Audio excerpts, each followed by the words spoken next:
Hello, everyone, and welcome to today's episode of Daughters of Narcissistic Mothers podcast. To dive into today's topic, let me start by asking you a couple of questions. Does your mother still treat you like a child? Does she regularly interfere with your life because she knows better, with that excuse? Has she resisted any signs that you were growing up, like moving out, going to college, going out with your friends, getting married, etc.? Do you ever have to tell her, I'm an adult now, I know what I'm doing, only to be met with incredulity or, ridicule? If your answer is yes to one or more of these questions, you may have experienced the manipulation by your narcissistic mother that is called infantilization. And what is it? Infantilization is the process of treating someone as if they were still a child. Got an email recently from someone saying that the only way she has to connect with her mother, the only way her mother gives her attention is when she acts and regresses to being about 12 years of age. So that age where you're still kind of dependent on your parents, on your mother. And if she does that, then she gets some kind of acknowledgement from her mother. If she doesn't, then she doesn't get it. So that's what we're talking about today. This is what infantilization is. With a narcissistic mother, this manifests with the child from the beginning, like from the very, very beginning, when she refuses to evolve her parenting to match the level of growth and maturity of the child. Instead, she still treats the child as if they were younger. So at whatever stage this can happen, this can be between baby and toddler, between toddler and a little bit older. So she will still treat the child as if the child is at the younger stage without changing and evolve the parenting to suit the level of maturity and capacity of the child. So rather than matching her parenting to the needs of the child, she is actually matching it with her own needs. She has a need to keep it that way, and we'll look into it in a minute. And this behavior gets progressively worse as the child grows into adulthood, as her goal with this manipulation and conditioning is to never give her child their autonomy. So why does a narcissistic mother infantilize her child? Because a narcissistic mother sees her child as an extension of herself, hers to be controlled. Because she has a grandiose sense of self and she believes she knows best in every situation, she cannot admit not to know better than anyone else. And because she wants to be needed, and by conditioning her child from the start to accept to be treated like a smaller, not autonomous individual, she makes herself needed forevermore. She makes sure that you're gonna go back to her constantly. So it's a pretty intense manipulation tactic, and how can you tell if you have been or are to this day being infantilized by your mother? So here are 9 signs to spot this manipulation tactic. And again, you feel into your own experience. Some of this may apply to you, some of this may not. And you also may have other examples in your own life that listening to this may bring into the light. So feel into your own experience. So first of all, if your mother often or always steps into what you're doing, if she does it for you, if she finishes tasks for you when you didn't ask for help, with the excuse that she does it better and that she knows better. And this can be something that she used to do when you were small, like she would just take over your homeworks for you or take over whatever game that you were trying to set up or play, take it over for you. Or if you had like a little something that you were like a project or something that you wanted to create or build, that she'd go like, no, I'll do it for you, because she felt and told you that you were not capable and that she knew better, and you did not ask for her support. You, in these situations, those are the situations where you didn't ask for her help and she jumps in and does it for you. And she might still do this to this day. I don't know, you might be taking care of your baby and she might just come over and snatch it from you and do, oh, I'll do it, because you don't know how to do it. Or you might be preparing a meal or something and she just butts in and goes, no, I'll do it because I know how to do it better than you do. That kind of behavior. Second point, she treats your so-called mistakes, which are a natural part of the growing and learning process, as failures, using them as evidence of your incompetence and of your need for her. So again, all of this stuff that you can recognize it, oh, this was really happening when I was a child, or you can see it as, my God, this is still happening now when I'm a full grown up. So again, there's variations to this, but as a child growing up, mistakes are a very normal part of, a very natural part of the learning process. I mean, we learn to walk by sort of not walking and falling and tripping and then getting back up and try again, take a step, getting back up and try again, and all of that. So those mistakes in inverted brackets are fundamental. But when you have a mother that does this kind of thing, she will use, oh, you see, you just did that. So clearly you don't know how to do that. So I'll do it. You're never going to be able to do that. You see, you keep making mistakes. You might as well just give up and come back to me. That's the energy.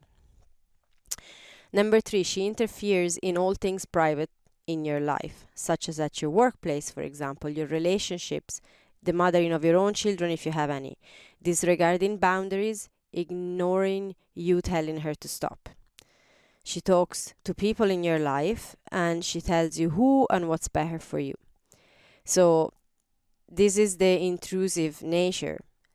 With this conditioning that you're not mature enough, you're not a grown-up, you're not autonomous, no matter what age you are, she feels she has the right and actually the duty as your mother, she could put it that way, to interfere in everything that is part of your life, that is private. You could get to the point where you don't actually want to share anything about your life because you might say something about what's happened at work and she could just march into your workplace and speak to people on your behalf when you have not asked her to intervene at all.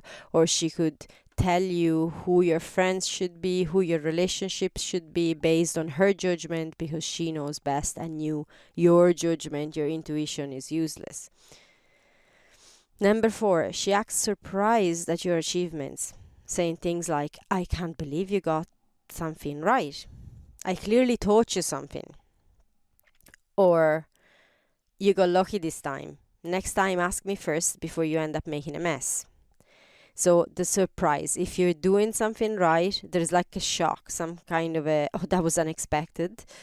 And either she takes credit for it, she dismisses it as a stroke of luck, and makes sure to remind you that you should have consulted her first.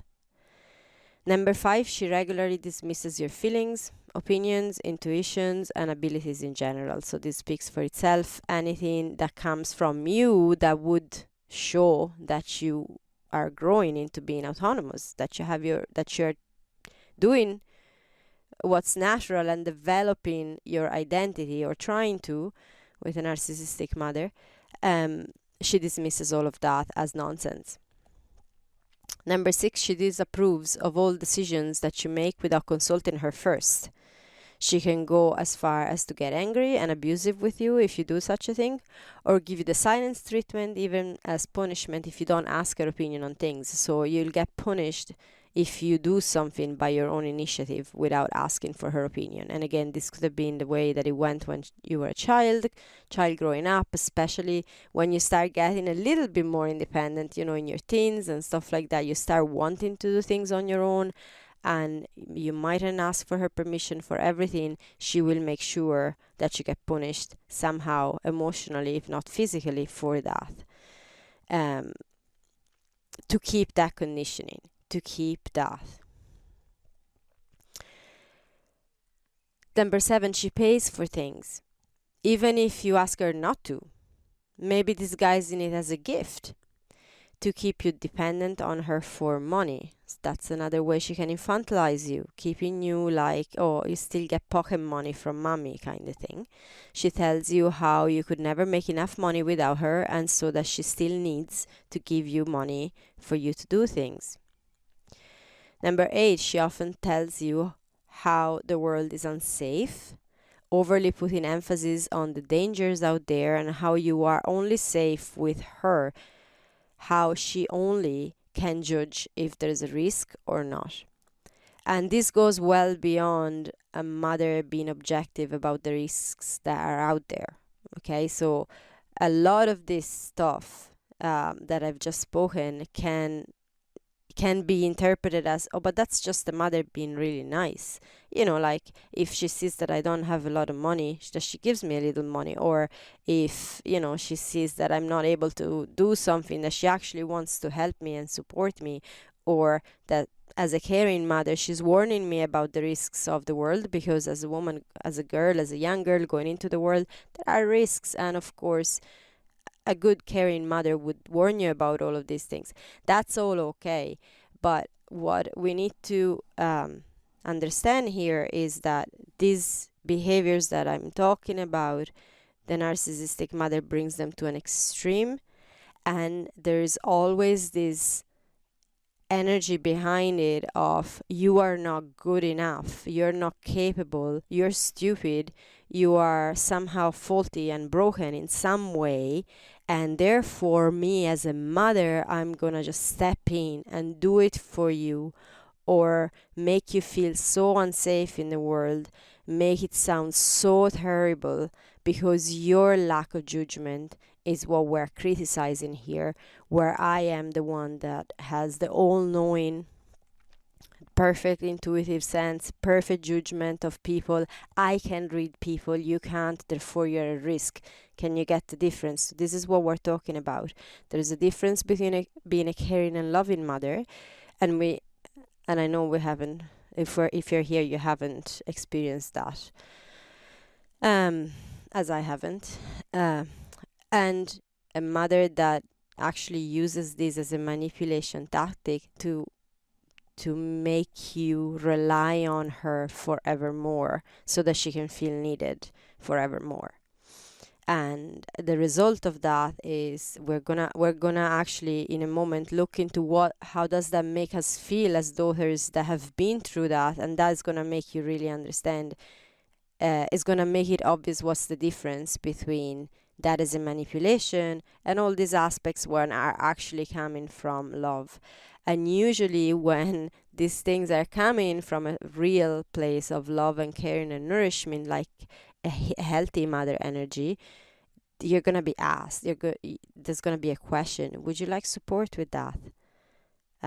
It's not that you're doing anything wrong, but would you like any help? Or, that's a completely different place to come from. So I just digressed a little bit for a moment, but I wanted to make that point clear. And so number 9, the last sign, as you grew up, she may have insisted to keep doing things for you, such as brushing your hair or, deciding your clothes for you for the day, even when you had the desire and capacity to do it for yourself. So simple tasks that usually as you grow up, of course your mother does them for you for a while, and then at some point you actually start doing them for yourself, and that's just the natural sort of way things go if she insists to keep doing that, keep treating you like a child. And she might still do that. Like she could be forcing herself to get into your home and tidy things for you when you didn't ask for that. She could come in and do your laundry, or all these silly things. She could come in and pretend to care for your kids. I've seen that happening in my own family, not with my mother, but my grandmother towards my mother when myself and my sister were born. You're useless, you're immature, you're not good enough to do it, so I'm gonna step in and do it for you. So, and always when you have no need for any support and you're not asking, you actually would be asking to do it by yourself. You would like to do it by yourself. You feel like you could do it by yourself, but she still wants to do it for you. So let me know if you recognize aspects of this behavior in your mother, you can share that with me via email, or you can also share with me in the comments. How does all that we just spoke about impact us as daughters of narcissistic mothers that have been through this kind of manipulation? So, as I mentioned earlier, that's where we're really gonna see how this is affecting us. So all of what I mentioned can leave you feeling incapable of doing things for yourself, like fully believing that you're incapable of doing things for yourself. It could leave you feeling lack of confidence in your capacity to achieve things and also to learn new skills. So if your mother told you often that you're not able to learn new things, therefore she has to do them for you, you could still today say statements like, "Oh, I'm not good at learning new things," or I'm never good, like I'm not good at learning new languages, or I'm not good at learning how to cook, or I'm never gonna be good at learning how to be a mom, or things like that. This can become beliefs that we take on because of this level of conditioning and manipulation. You could feel the need to be a perfectionist, to show that you're able, and to, like as a reaction, you could feel inherently not able for things, as if you were born faulty. So, like, there's nothing, when we feel inherently faulty and unable, it's really a hopeless place to be, because if you were born lacking, then there's really nothing you can do about it. And this is something that a narcissistic mother going through this type of manipulation can definitely have told us often. So it's pretty intense. You could be feeling the constant need to be acknowledged, liked, and validated by others. That can lead to be a people pleaser, because having had this constant criticism from your mother, putting you down, telling you how incapable you are, so that she could keep you in this like childlike state, and she continuously is needed, can lead you to wanting acceptance and validation from others, to the point that you're just pleasing everyone in the desperate hope to get something back all the time. You could be feeling fear of the world and of putting yourself out there. Remember, if she just put a lot of emphasis on how unsafe the world is, that this is something my mother has done a lot. I do remember that very clearly. The world was always a horrible place, very unsafe. There was war everywhere, and it's not that there's no a level of, some aspects of it are true, but the level of emphasis that was put on it was crazy, to the point that I was really not sleeping at night. I had nightmares after hearing my mom talk about things like that. Number 7, the need to consult. You could be feeling the need to consult your mother for everything. So even when you know this hurts you, when you know at this point that the way she's going to go about it is not healthy and it's not going to leave you feeling very good, but you might still feel the need.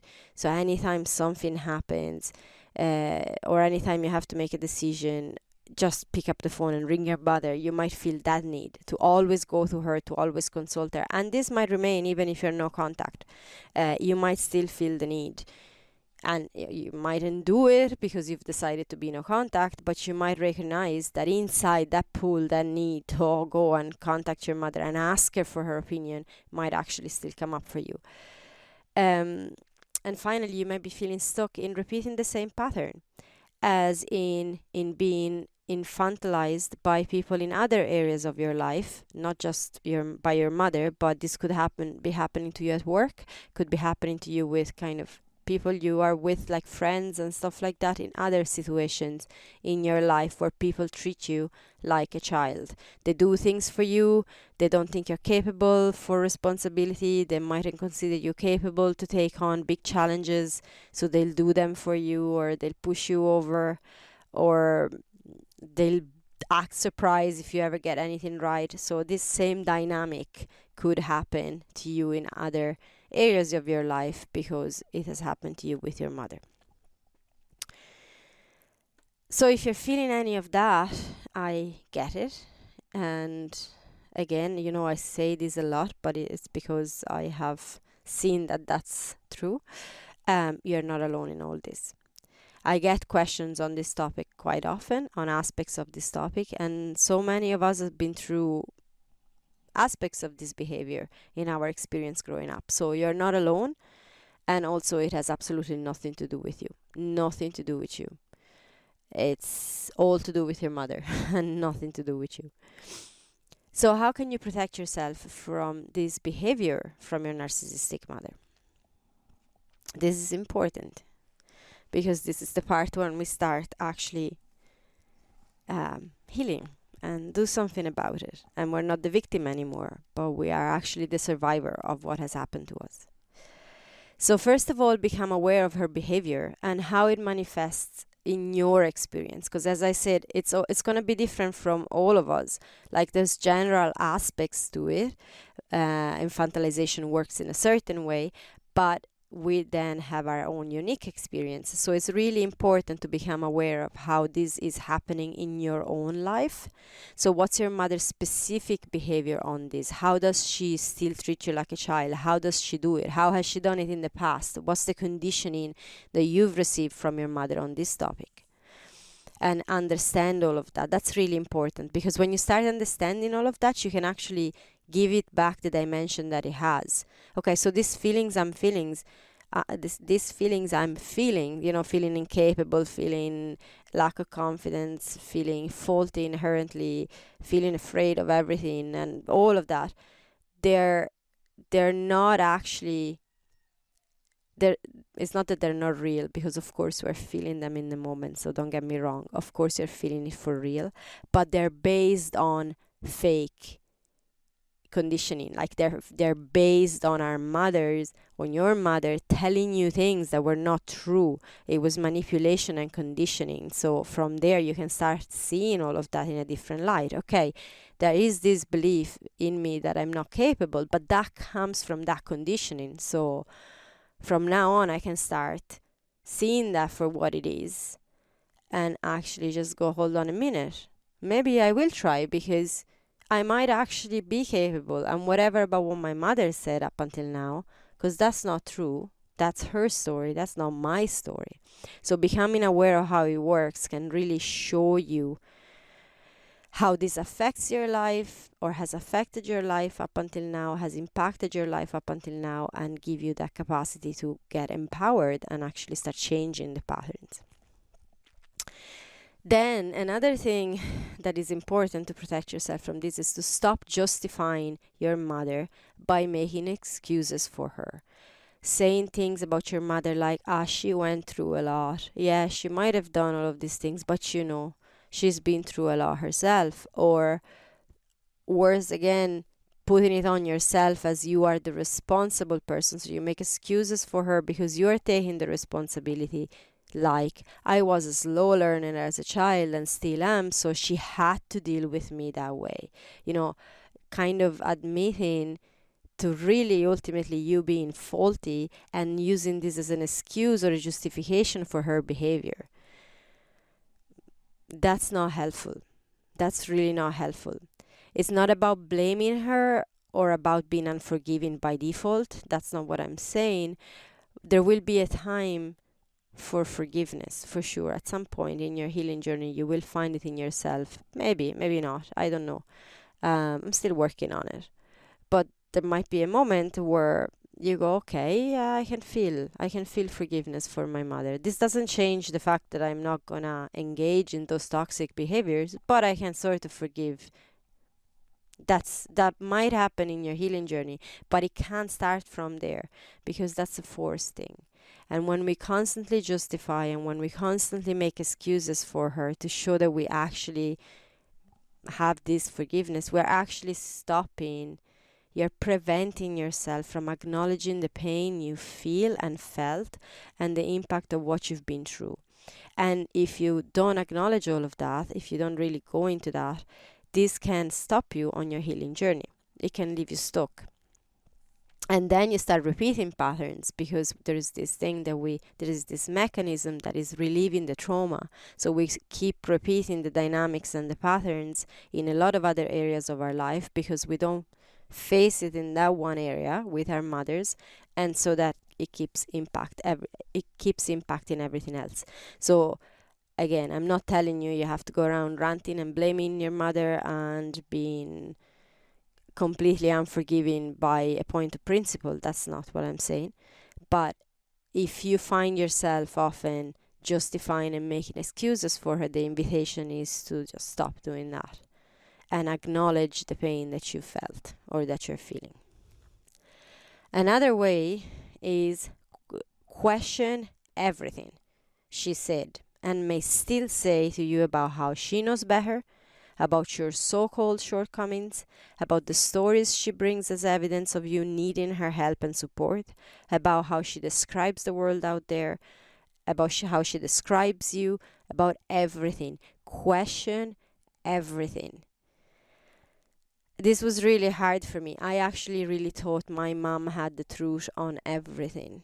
For a very long time into my adult life still, I believed that she was the holder of the truth and that she truly knew better, and I really had to run to her anytime that I had an issue and consult her for every decision. Only afterwards, looking back, I'm like, whoa, that was toxic and that was messed up, and that really impacted my life big time. And I had to go through the process of questioning absolutely everything she said. And by doing that, I've actually liberated from a lot of conditioning, and it still does come up. Like still stuff comes up, and I'm like, whoa, I hadn't questioned that yet. I didn't even know that was a thing yet, and it still comes up. So the invitation is to question everything she said to you, literally everything, because everything that she said more than likely comes from her wanting to meet her own needs, and not actually from her properly wanting to protect you or support you or help you growing into an independent, wise, amazing person. It's all about herself. So question everything. Stop trying to show her and convince her that you are an independent adult. You may have noticed already how she does not listen or how she does not see what you're trying to show her, no matter how much you insist. So this is not about your mother getting that you are an independent adult, but about you truly feeling like one. And it's a process. And when you truly get to feel like an independent adult, an autonomous person, a grounded person in who you are and in yourself, you will find that you actually don't need your mother approval all that much anymore. You don't need her opinion anymore, and you don't actually need to show her anything. You get to that place where you're like, I am who I am, and I'm actually really fine with it, with all the flaws and all the positives and all of that. And whatever about what you think, this is who I am. But it's a grounded inner state. It's not like living as a reaction, because when we're constantly trying to show her that we are big and adults, and we're trying to convince her and make her see it, we might end up living our lives as a reaction to her. Oh, she always told me that I wasn't capable to do such thing. Well, then I'm going to show her and I'm going to do it. And it mightn't be something you actually wanted to do in the first place, but you do it as a reaction just to show her, just to prove her. And that can become quite unhelpful as a way of living. So it's the invitation is to stop trying to bang yourself. Stop banging your head against the wall, trying to show her. And just live your life. Concentrate on your own healing process, on your own life, on the things that matter to you really, and to getting to know yourself. Another important thing to do to protect yourself is set boundaries around yourself to create space between you and your mother, so you may start feeling safe in trying things for yourself.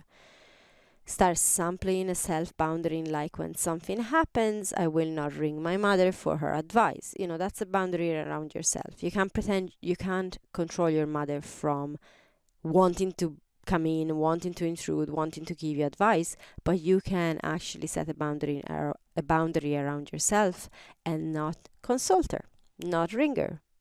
Resist that urge, that impulse to run to her anytime there's something, and try to either sort it by yourself first, test your abilities, try and see what you can do and how far you can go, and also contact someone to help you, because there's nothing wrong in asking for help, but someone that you know it's safe to ask help to, someone that will help you because they're a safe person and not because they have, I don't know, some hidden agenda in there wanting to help you.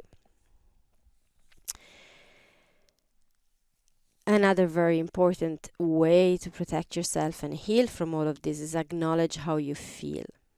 And this could be angry at your mother, or grieving the time you felt you feel you've lost due to all of this manipulation.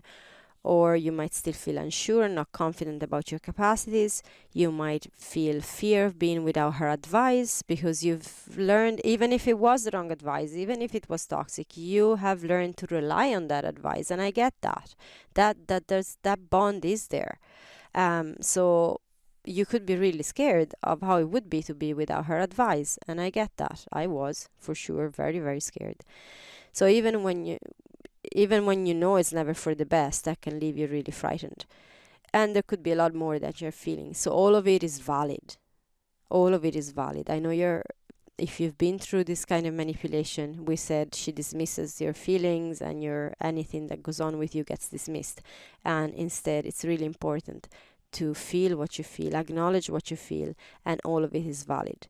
And to seek support around these feelings, in a space where you know it's safe, and with people who have been through the experience of having a narcissistic mother, and so will understand how you're feeling. And the next point is learn to mother yourself. Learn to access that part of you that's compassionate and supportive, that has your back even when you're trying something new, and even when you're not sure. Even when you make a so-called mistake, that part of you, that inner mothering energy, still has your back no matter what, still loves you, still supports you no matter what. You can access that energy within yourself, completely separate from your actual physical, biological mother. That inner mothering is in each one of us. It is a process to access it, but it is a very important part of this healing path. And finally, the last point is remember that none of the things your mother said to you are an indication of your true capacity to succeed and to learn. It's just manipulation and not the truth about who you are. She was meeting her own needs. She has her own story. She has her own shame to hide from, and all of that. None of it has anything to do with you. Absolutely nothing. It doesn't matter if she brought to you tons of evidence of how incapable you are. None of it is actually true. None of it is true. I have been lucky enough to meet mothers that actually really nourish their children in a super supportive and amazing way, and to see kids that, even with something that you could objectively call a disadvantage in life, succeeded and did amazing, because they had a mother behind them that never believed that to be a shortcoming, that never believed that to be a fault, and never conditioned their children to believe that either. Quite the opposite. And so that's what that's what the healthy mothering is about. And I know we haven't experienced that, and I know that a lot of grief and a lot of sadness, and this hurts, and I get that. I do get that. But at the same time, that energy is within you. You can access that within you. You can start from now mothering yourself, not like your mother did, but in the healthy way. Mothering yourself, showing yourself how amazing you are, how safe you are no matter what, that making mistakes is part of learning and it's part of growing, that we all get it wrong a ton of times, and that doesn't mean anything about you, doesn't mean you're faulty, bad, or incapable. You're just trying. Actually, the more mistakes you make, I use that as a,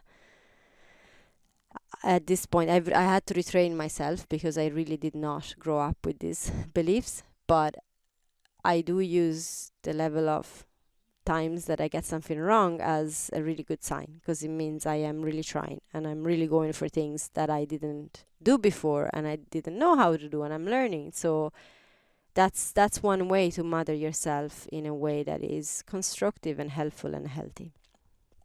So let me know your experience of this, if you recognize any of these behaviors, any of the feelings within you. And if this was helpful, you can share with me by email.